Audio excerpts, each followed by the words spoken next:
Prasidia, calon guru penggerak angkatan 10 Kabupaten Polewali Mandar.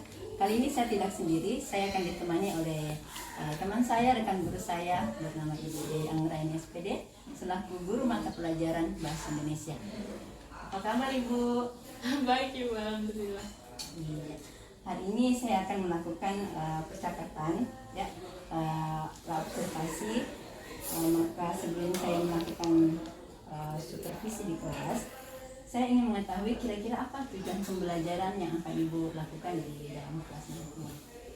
Jadi untuk observasi nanti Bu, tujuan pembelajarannya itu kebetulan tujuan pembelajaran yang kedua itu bunyinya peserta didik diharapkan mampu untuk memprediksi dan mengevaluasi informasi yang akan disimak.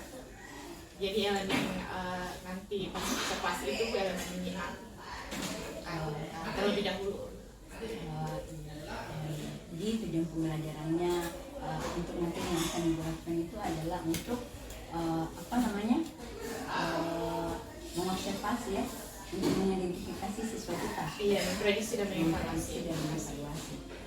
Oke. Kemudian kira-kira untuk area pengembangan input materi yang akan Ibu lakukan itu input materinya seperti apa, Bu? Kalau materinya dia itu di bab 1 teks laporan hasil observasi. Jadi di modul yang saya gunakan dan juga didukung sama buku paket yang ada di sekolah itu, jadi di tahap awal itu memang elemennya harus menyimak. Jadi anak-anak diberi bacaan. Dia kan kalau elemennya menyimak kan boleh menggunakan tape recorder Ibu untuk audionya, tapi boleh juga dibacakan. Jadi untuk kali ini saya coba untuk anak-anak yang baca. Oh, jadi untuk elemen menyimak itu menggunakan tape recorder, Bu, ya? Biasanya. Tapi mungkin lebih enak juga kalau anak-anak yang baca sekaligus tahu kemampuan menerjemahkan kalimatnya sampai di mana. Oke, terima kasih, Bu, ya. Kemudian mengenai rancangan pembelajaran yang ingin Ibu sampaikan, seperti apa yang ingin Ibu terapkan? Kalau rancangan pembelajarannya nanti itu dia kan berpusat student center kan, berpusat sama peserta didik. Jadi saya memfasilitasi, kasih konsep dasar, kemudian kasih fasilitas seperti bahan alat KPD dan sebagainya, kemudian langkah-langkah pembelajarannya. Jadi nanti dieksekusi sendiri sama peserta didik. Kemudian dalam prosesnya nanti itu jadi karena TP-nya memprediksi, berarti harus ada tabel prediksi terlebih dahulu yang harus diisi sama peserta didik. Kemudian setelah itu baru kita menyimak pembacaan paragraf tentang teks LHO tadi yang sudah dipotong-potong, dibagi-bagi menjadi beberapa paragraf, kemudian dibagikan per kelompok. Jadi nanti ketika dibaca satu kelompok misalnya baca, yang lain ikutan menyimak, begitu seterusnya.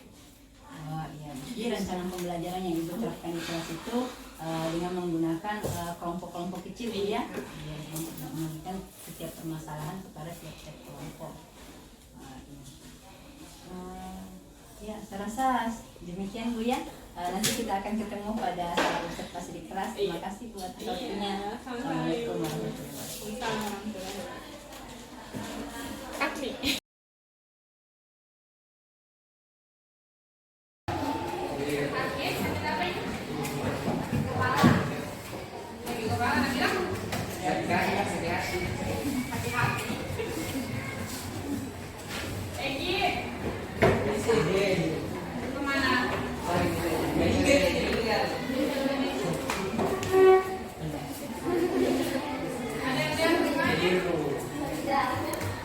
Ya.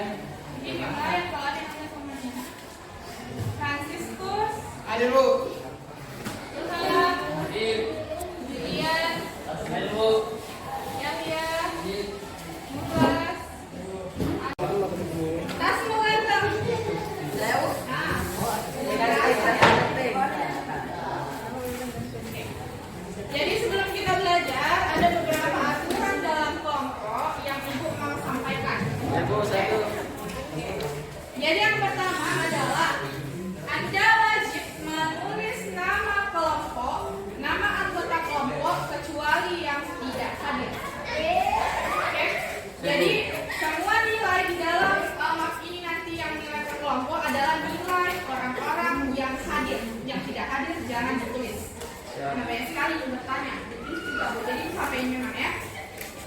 Kedua, karena kerja kelompok itu kerja tim, berarti Anda juga harus bertanggung jawab sebagai tim, bukan sebagai individu.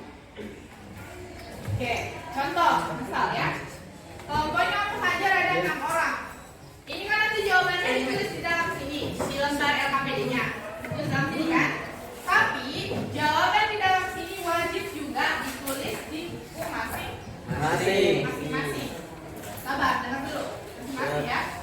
Contoh, ini 6 orang kan?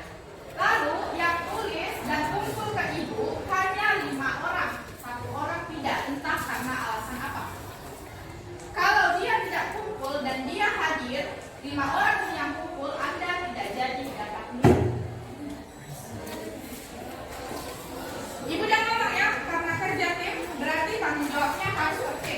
Kalau dia tidak tulis, berarti tidak termasuk dalam tim, berarti Anda juga yang lain tidak akan dapat nilai meskipun Anda sudah kerja.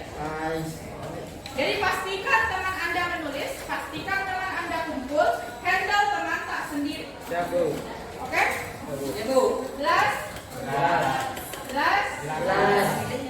Oke. Kemudian, karena ini kerja kelompok, berarti nilainya sama rata antar setiap anggota. Nah, karena pekerjaan Anda sangat bagus, misal Anda dapat 90, maka semua orang dalam kelompok ini akan dapat nilai yang sama. Meskipun misalnya ada yang gendong kelompok ya, misalnya biasanya ya, itu ada handle sendiri. Oke, cuma tahu ini dikumpul, ada namanya dan buku tugasnya itu dikumpul. Paham? Ada yang mau komplain? Tidak. Gak ada? Yakin tak mau komplain? Oke. Oke, lanjut ya. Ngerti ya teman kelompoknya ya? Jadi tidak boleh ada yang tidak menulis atau tidak kerja karena itu tanggung jawab tim. Anda tidak sendiri teman tak mau kau bujuk kau menulis mau kau apa terserah. Ini Anda tidak sendiri.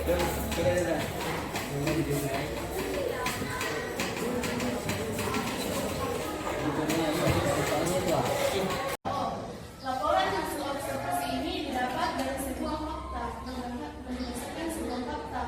Fakta ini didapatkan dari satu objek, proses, atau fenomena yang terjadi secara nyata.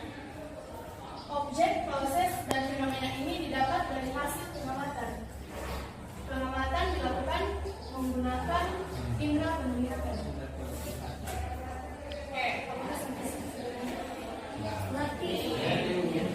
Jadi silakan Anda isi dulu sebelum menyimaknya. Silakan Anda prediksi kira-kira pernyataan di sini benar atau salah, yang ini benar atau salah, yang di belakang benar atau salah, dan yang terakhir benar atau salah. Prediksi saja dulu ya. Nah, setelah Anda mengisi tabel prediksinya, kita akan menyimak teks belalang anggreknya yang akan dibacakan oleh perwakilan satu orang satu kelompok. Nah, jadi ketika misalnya yang dapat nomor 1 baca, Tubuh, makanan, dan daun di rumah. Bagian tubuh belalang anggrik terdiri atas kepala, tulang, dan atas domen. Di bagian kepala terdapat mata, mulut, dan dua buah antenna seperti benang. Seperti jenis belalang sentani lainnya, kepala belalang anggrik dapat berputar 3.600. Di bagian toraks terdapat 3 pasang kaki. Kaki depan belakang belalang anggrik yang panjang dan kuat dilengkapi dengan duri dan cabik.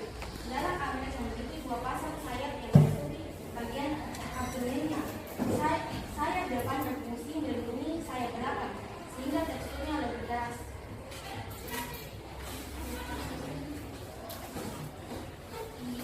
Belalang anggrek putih, ukuran tubuh belalang anggrek berbeda antara jantan dan betina.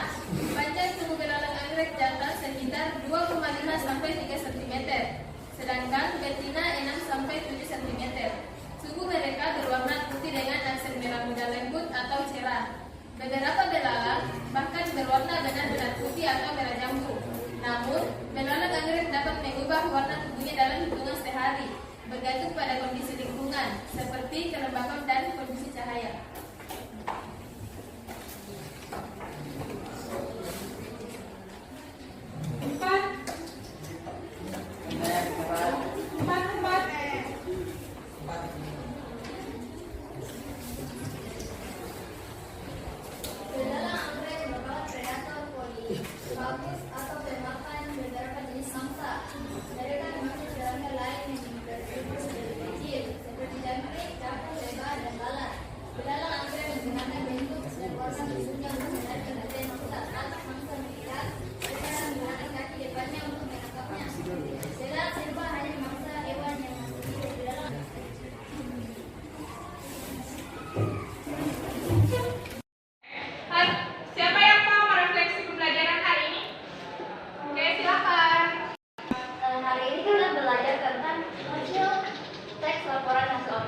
I, di mana kita belajar tentang belalang anggrek berdasarkan fakta dan objek belalang anggrek dan hasil pengamatan melalui panca kesehatan, di mana kita mempelajari tentang ciri-ciri belalang anggrek dan manfaat belalang anggrek.